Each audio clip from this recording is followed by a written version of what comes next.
tus primeras impresiones. Sí, te decía, querido Vicente, que es fascinante cómo cuando mira uno hacia atrás por el retrovisor y te asomas a esa fatídica fecha del 2 de octubre del 1968, te das cuenta de la forma tan radical que ha cambiado el paisaje, ¿no? En el 68, el 2 de octubre, nadie realmente se preocupaba por el tema del respeto a los derechos humanos. Vivíamos bajo un régimen autoritario, cuasi dictatorial. Y además otra cosa, México vivía acechado bajo el fantasma del comunismo, ¿no?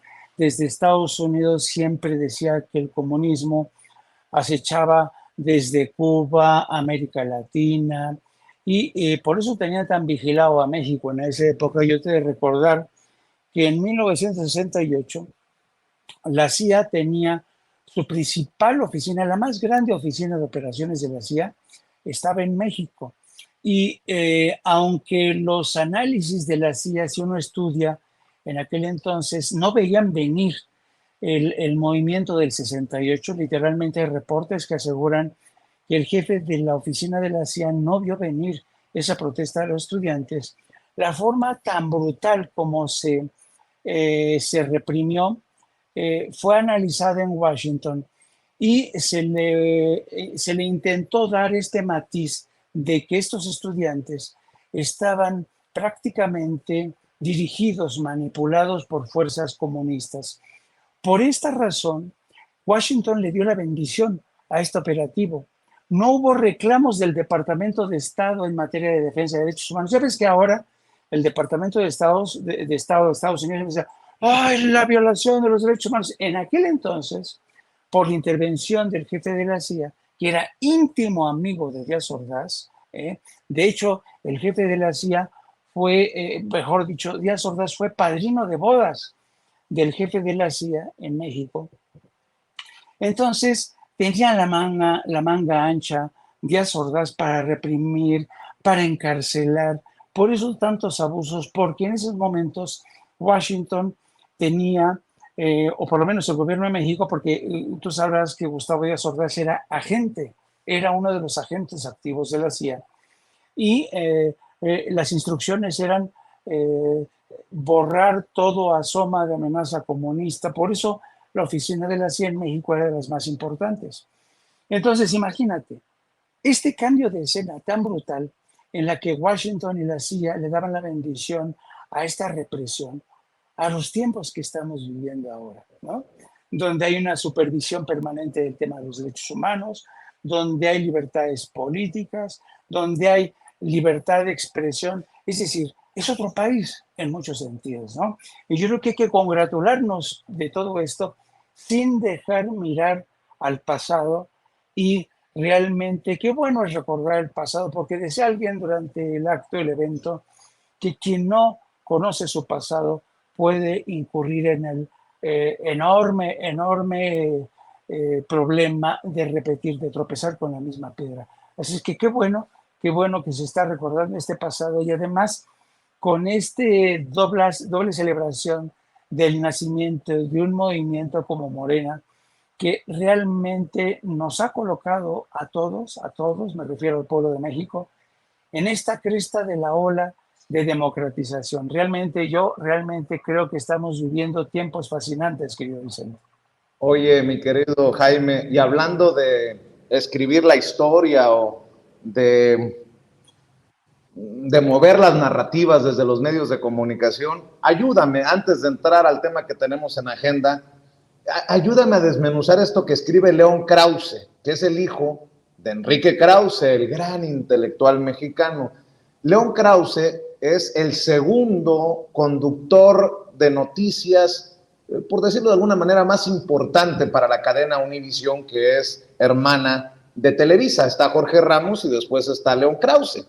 Escribe León Krause en redes sociales: cuando se escriba la historia de este gobierno, la manera como los medios han cubierto la conferencia de las mañanas merecerá un capítulo importante. Lo de hoy es un buen ejemplo. El presidente declara que ha cumplido prácticamente todos sus compromisos.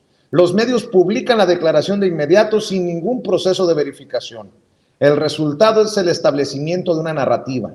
Esta ha sido la historia de la conferencia de prensa matutina desde el principio. Lo escribe quien, salvo que me corrija alguien por ahí, nunca ha ido a la mañanera. Lo escribe el que tampoco aporta pruebas para decir el presidente miente o está construyendo esta narrativa de que ya cumplió sus compromisos, mentira, le falta esto. No sé si le quede clara la situación a la audiencia de Sin Censura, pero son estos personajes los que se creen de élite, los que se creen las vacas sagradas del periodismo y se creen también poseedores de la verdad absoluta. ¿Cómo ves, mi querido Jaime? Fíjate que yo creo que de un tiempo acá, gentes como Enrique Krauss y su retoño, Leoncito Krauss y Loret de Mola y toda esta gente, se encuentran en un estado de negación permanente que evidentemente no se entendería este estado de negación permanente sin una elevada dosis de deshonestidad intelectual, ¿no? Es evidente que las mañaneras, querido Vicente, y esto lo hemos repetido una y otra vez, la mañanera se ha convertido quizá en el principal vehículo de este despertar nacional en México. La mañanera se ha convertido en un poderoso agente de cambio. A través de la mañanera, Andrés Manuel ha agitado todos los días desde su tribuna las conciencias de millones de mexicanos. Es fascinante cómo muchos mexicanos dentro y fuera de México escuchan la mañanera que se ha convertido en cuanto dan las 7 de la mañana, millones de ciudadanos están pendientes y empieza este aguijoneo intelectual del presidente, recordando la historia, poniendo análisis comparativos de cómo va la economía, de cómo se comportaban ante los medios de comunicación, los intelectuales orgánicos, que es por donde precisamente les duele a la familia de los Krauss, ¿no? Entonces es evidente que las mañaneras ha sido como la kriptonita para ellos, ¿no? Los destruye. Pero hay otro elemento fundamental. Desde el inicio mismo de la presidencia de Andrés Manuel López Obrador, Enrique Krauss y su retoño, junto con Carlos Loret de Mola, se empeñaron en tratar de construir un relato paralelo, ¿no? Una narrativa paralela. Y para eso buscaron distintos medios de comunicación nacionales y corporativos como Televisa, Reforma, el Universal, pero también desde el extranjero buscaron el apoyo de medios como The Washington Post. Yo he contado cómo después de conseguir penetrar en la sección de opinión en español, no impresa sino online del Washington Post, el Washington Post tuvo que hacer una revisión meticulosa de lo que estaban haciendo León Krauss, Carlos Loret de Mola y toda la gente que había reunido Carlitos Loret de Mola para trabajar una narrativa alterna que estuviera atacando continuamente a López Obrador con opiniones, ya sabes, del estilo de Carlos Loret de Mola. Bueno, hace muy poco tiempo hubo un cambio de dirección y cuando la actual directora del Washington Post revisa esta sección del Washington Post en español, le dice a su principal responsable de opinión que por favor, que pase revisa porque se han detectado las protestas de mucha gente. Bueno, el jefe de opinión, después de revisar la sección creada por Loret de Mola y Leoncito Krauss, determina cerrar esa sección. ¿Por qué? Porque no había garantías que esa sección se estuviera conduciendo con ética, profesionalismo y honestidad intelectual. Y la cerraron. Y así se acabó la historia impulsada por Leoncito Krauss para crear un relato alterno en uno de los medios más importantes como es el Washington Post. Entonces, imagínate, después de estas aventuras fallidas de Leoncito, de su padre, de Loret de Mola, de querer vendernos la historia de que este gobierno ha fallado, que no ha cumplido con todos y cada uno de sus compromisos, pues es evidente que López Obrador no solamente no ha cumplido con las promesas, sino que incluso ha ido más allá, ¿no? Y además Es fascinante cómo López Obrador sigue realmente picándole las costillas a este tipo de personajes para decirles, a ver, ¿y ahora qué van a decir? ¿Y ahora qué mentira van a lanzar? ¿Cuál va a ser la historia que van a construir y que se va a deshacer como un sucarillo en el agua? Así es que yo creo que este mensaje de Leoncito Krauss pues se ha deshecho ante la evidencia muy patente, muy potente de que López Obrador ha cumplido con todas y cada una de sus promesas de gobierno. Que el cumplimiento de estas promesas se ha cumplido al 100% y ha dejado a todo mundo satisfecho, ese es harina de otro costal que habría de debatir en otro momento, porque hay cosas que a mí en lo personal creo que López Obrador nos sigue debiendo en algunos temas. Pero lo que no cabe duda es que López Obrador ha incluso superado todos los objetivos marcados durante su campaña. Así es que el pobrecito de Leoncito Krauss y su papá y amiguetes, pues van a seguir ahí en el pozo de la negación y ahí se van a seguir consumiendo los pobrecitos entre la hiel de la envidia, el odio, el recalcitrante que se los está consumiendo poco a poco. Querido Jaime, antes de ir con el tema este de Cerón de Lucio, que podría ser el siguiente porque ya cayó Andrés Roemer allá en Israel, pareciera que ahora sí Israel nos va, nótese mi sarcasmo, a hacer el paro de extraditarnos a estos hijos de la chingada. Déjame que veamos y escuchemos juntos el mensaje de Mario Delgado, presidente nacional de Morena, en el 12 aniversario del partido.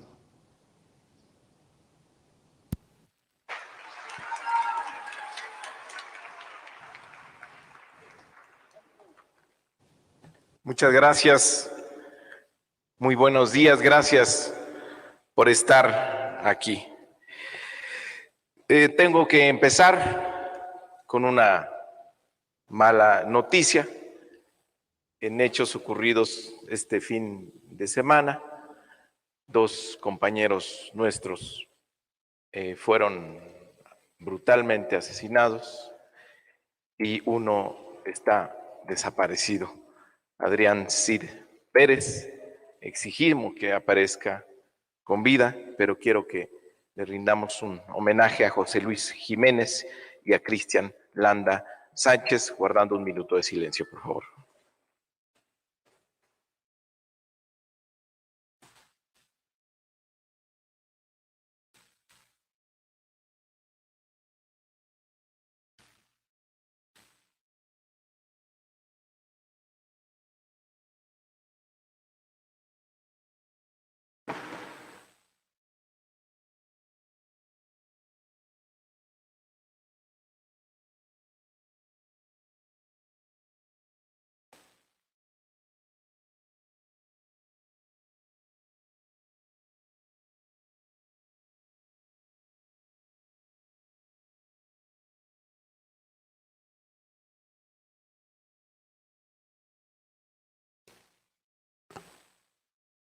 Muchas gracias.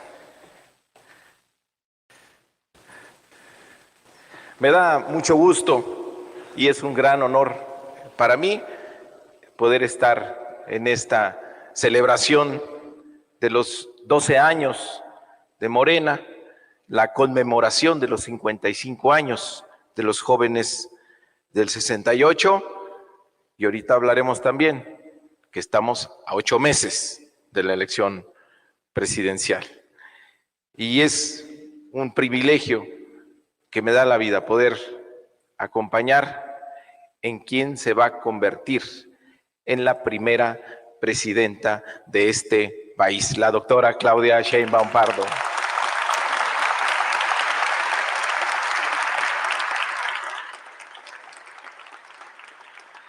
Saludo a todas y todos ustedes, dirigentes, diputados, senadores, a nuestro querido comité ejecutivo, a todo mi respeto y admiración siempre a Paco Taibo, a nuestra querida secretaria general, a nuestro querido Fisgón. Andrea, muchas gracias por tus palabras. Julieta, siempre nos conmueves, siempre nos sorprendes con tus intervenciones.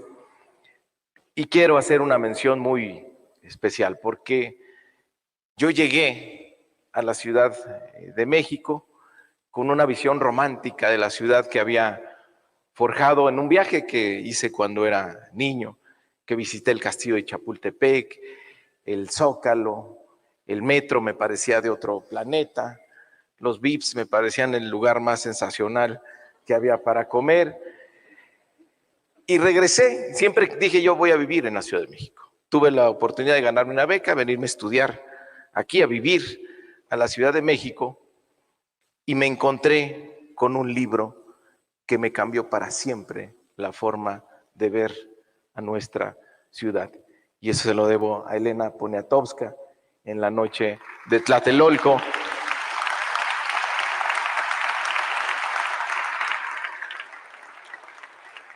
Que ahí dimensioné que ¿por qué éramos la capital de la República? Por su gente, por el patriotismo, por la lucha, por todos los que hemos heredado y que hoy encarna Morena. Les traje un regalo. Me puse a investigar en las redes cómo fue el evento de fundación de Morena. Yo creo que todas y todos los hemos visto. Y creo que la mejor explicación de qué es Morena, por qué se forma Morena, lo da una persona que ustedes conocen. Y para aquellos que se siguen preguntando todavía por qué ganó la encuesta, esta es la mejor explicación. A ver si tenemos el video, por favor.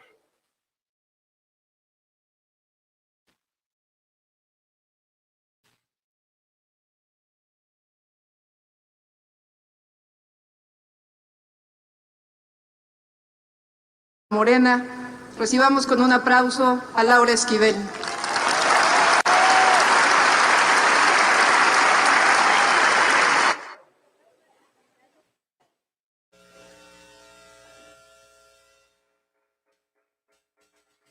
Y también de los bandidos de Río Frío, de Libro Rojo, de Regeneración, de Pedro Páramo, de Mala Hierba, de Fuertes el Silencio, de La Lejanía del Tesoro y de tantos y tantas.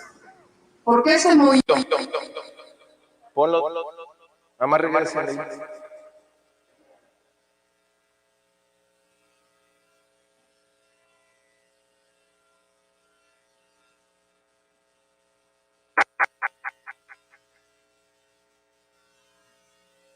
Bueno, ya el equipo de producción nos retomará este video que intenta poner con algunos sobresaltos Mario Delgado en el 12º aniversario de Morena. Y mi querido Jaime, pues para cerrar el tema de Israel, hoy el presidente confirma que va a ser extraditado Andrés Roemer. Ojalá que no sea extraditado para que lo suelte el Poder Judicial al mando de Norma Piña, la ministra presidente de la Suprema Corte de Justicia de la Nación. Entendió el que entendió, y ojalá que también muy pronto sea detenido Tomás Herón de Lucio, si hubiera voluntad del gobierno de Israel de enviarnos a nuestros fugados, a nuestros prófugos. Mi querido Jaime, escucho tus comentarios para cerrar. Fíjate que yo francamente no me esperaba esta noticia, ¿eh? A mí me ha sorprendido gratamente porque realmente ha costado muchísimo, pero muchísimo trabajo destrabar este proceso de negociación entre México e Israel. Hay que realmente reconocer el mérito de Relaciones Exteriores y del departamento que dirige la fiscal de la Ciudad de México, Ernestina Godoy. Que por cierto, hoy mismo por la mañana Ernestina Godoy se mostraba confiada de que dentro de muy poco ya iba a tener ella bajo su control a Andrés Roemer. ¿Por qué es muy importante, querido Vicente? Porque a pesar de que México y Israel no tienen un tratado de extradición, el gobierno de Israel accedió a la detención de Andrés Roemer en virtud de la petición de detención con fines de extradición que presentó el gobierno mexicano desde el año 2022. Bueno, En aquel entonces, Andrés Remer, que previa a su fuga había hecho un desvío de capitales a paraísos fiscales para cubrirse todo el tiempo que estuviera fuera. Millones de pesos fue el que distrajo a paraísos fiscales, a países de Europa e Israel para cubrirse las espaldas. En cuanto llega a Israel, contrata los servicios de uno de los bufetes más importantes y prestigiosos y caros, por supuesto. Es un bufete de abogados que dirige Yora Turlevsky.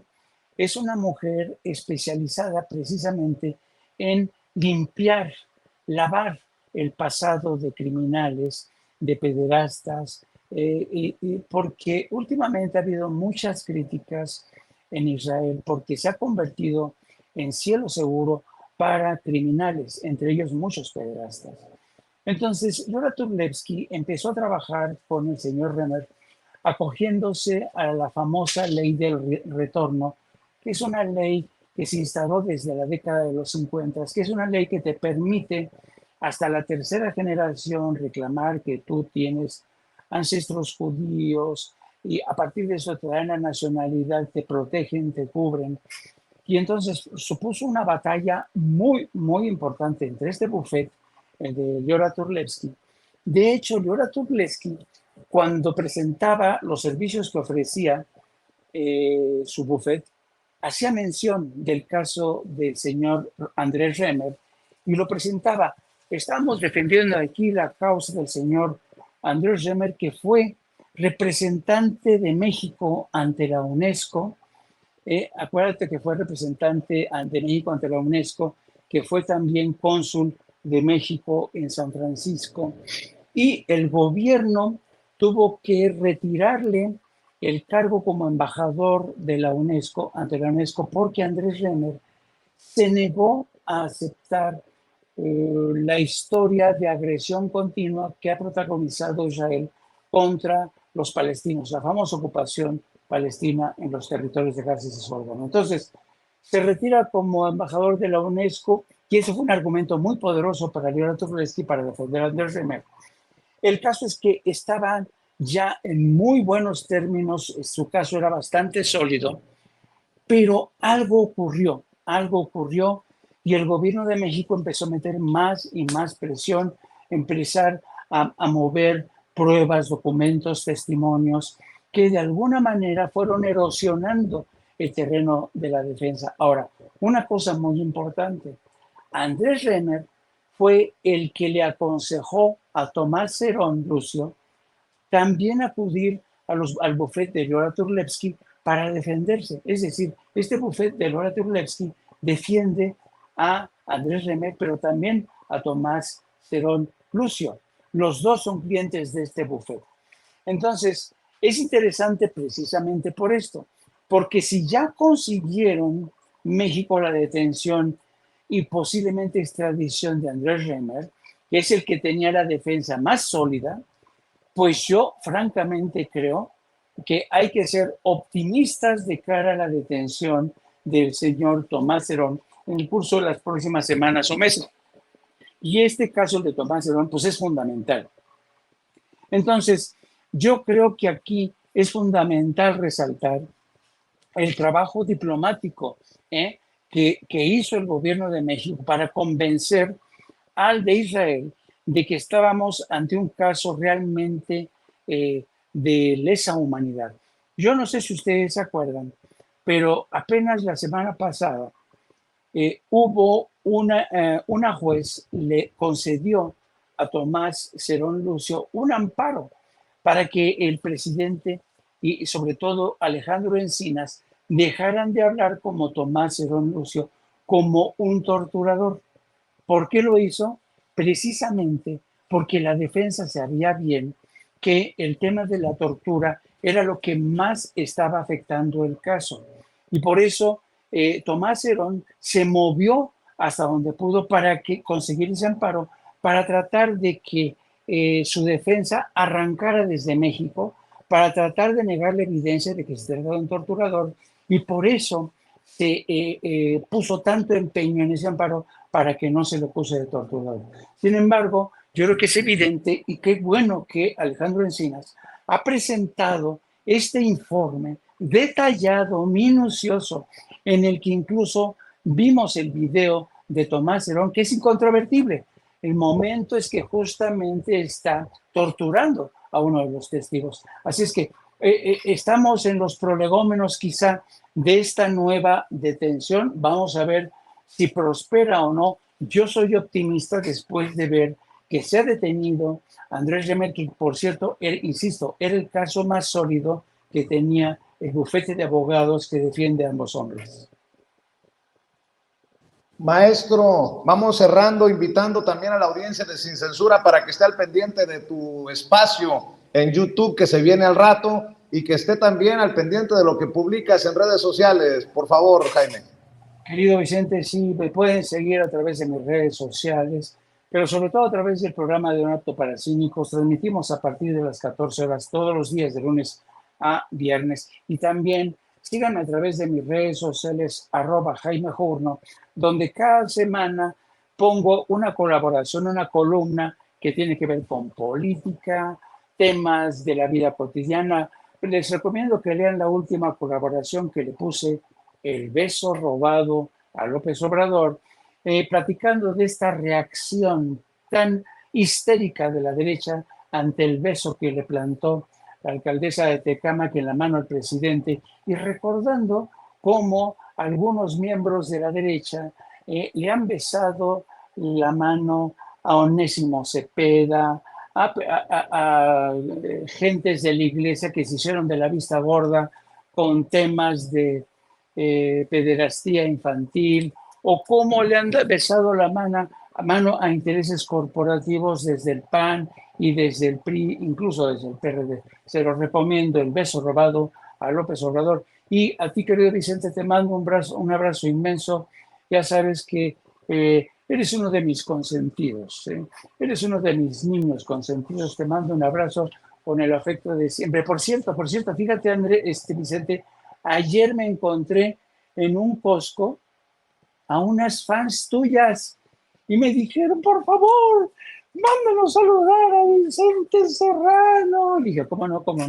Y te mandaron muchos besos. Me metieron una sabroseada por aquí, por allá, y me dijeron que la compartiera contigo, querido Vicente.